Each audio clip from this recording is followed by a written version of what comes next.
this slope. So kind of keep this in mind or rewind back to it as you look at the different landscapes that I'm going to be walking across here. And you can kind of compare and contrast. Because the point of this activity is to kind of see two things. Number one, how does like the stage of succession, in other words, like how long since a fire has occurred, like how do the plants vary, you know, like 1 year post-fire, or maybe even not a whole year, which we're going to see in a little while, versus, you know, like 3 or 4 years, like we saw at the beginning at the trailhead. But also, and this is a good point to look back, are the plants going to be really similar, like at the top of some of these bigger dunes, like the one we're walking down the side of, versus down here in these valleys? And the answer is going to be no.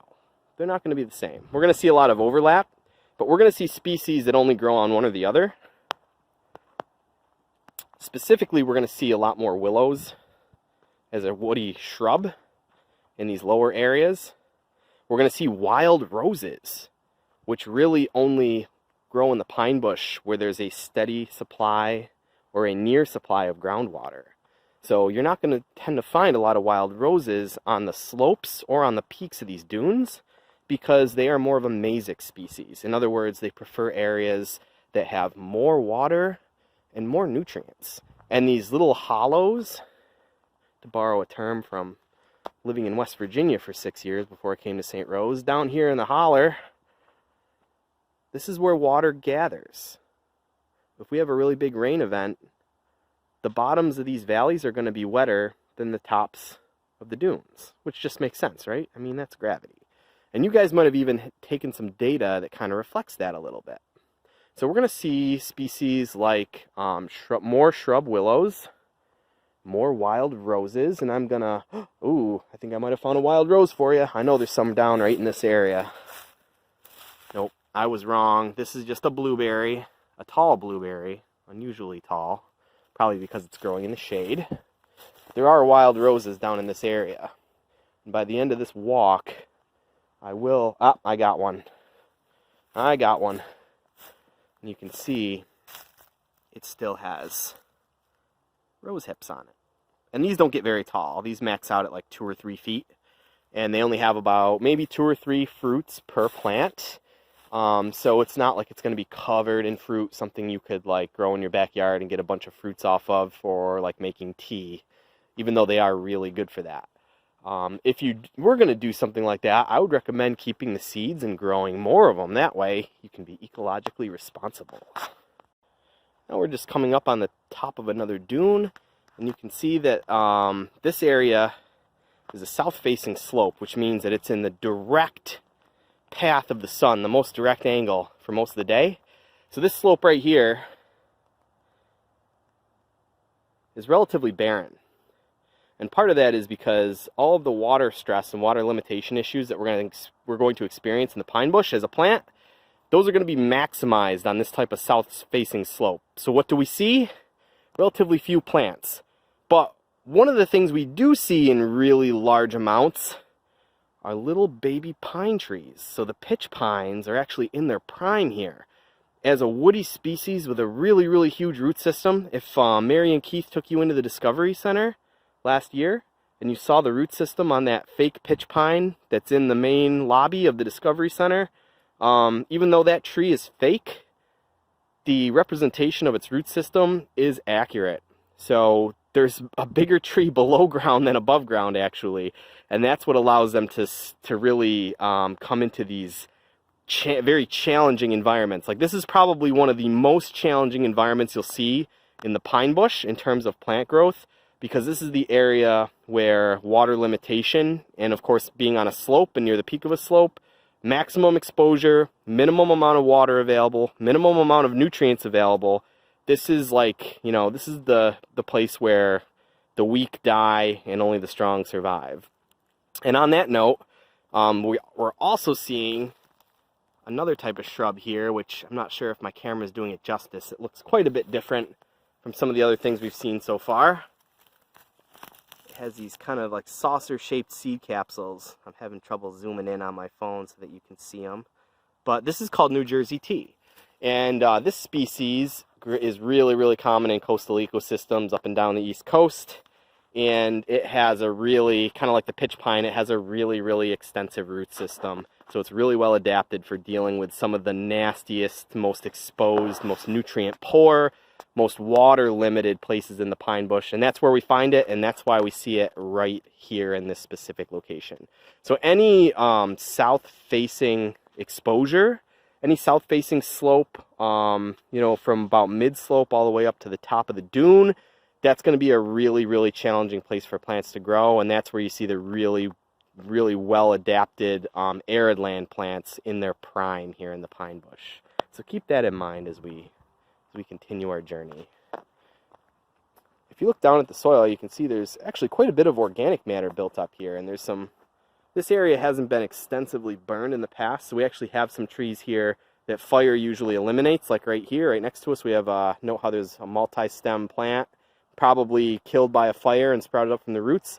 This is a scarlet oak, and then in the distance, you can see that guy right there that's still holding on to his leaves, so you might have guessed oak. Yep, another scarlet oak. Note how it also has multiple stems.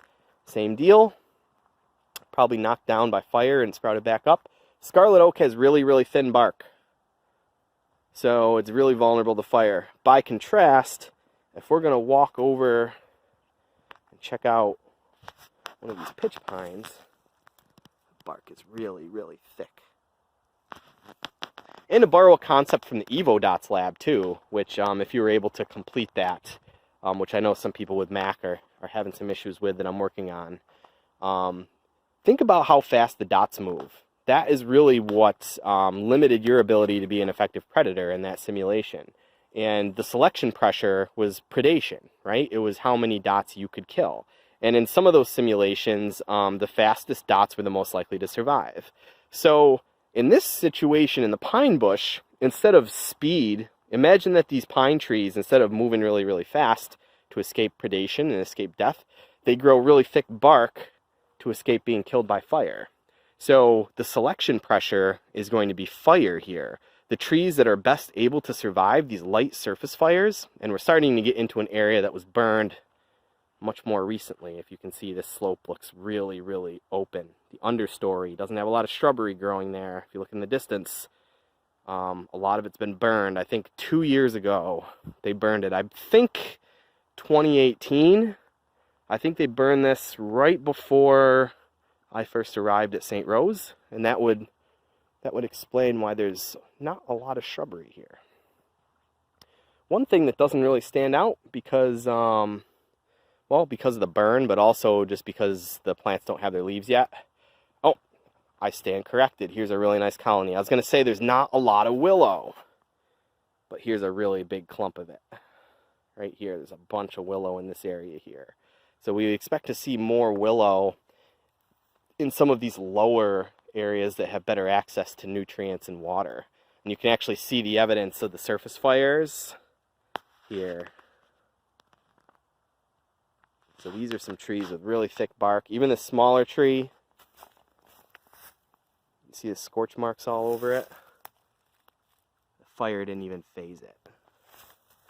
Now that's not always the case. Some of these trees, just through random chance, and we talked about meiosis early in the semester, we get that reshuffling of genes, that reshuffling of traits, and some of these plants come out with bark that's thicker or thinner than others.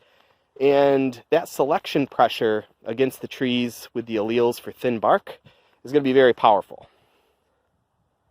So I was just attempting to kind of show you how the soil is still really sandy, but also kind of looking up, look at all the scorch marks here. These trees are not even phased. Looking up on the other side, we see a dune here, burned relatively recently.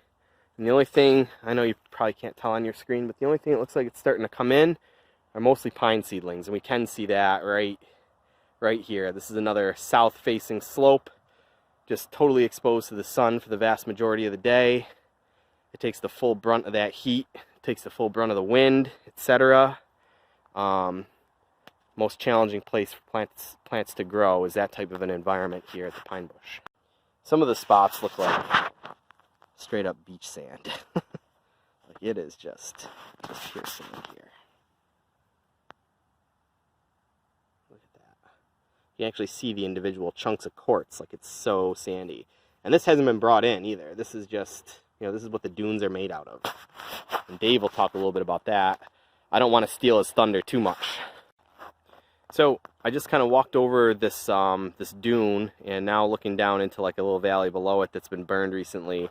If you note that little like kind of pale area there, those are actually pussy willows in flower. So we see a lot of willows here, and if we kind of look around, you can see that this is kind of like a bowl-shaped depression, like surrounded by dunes.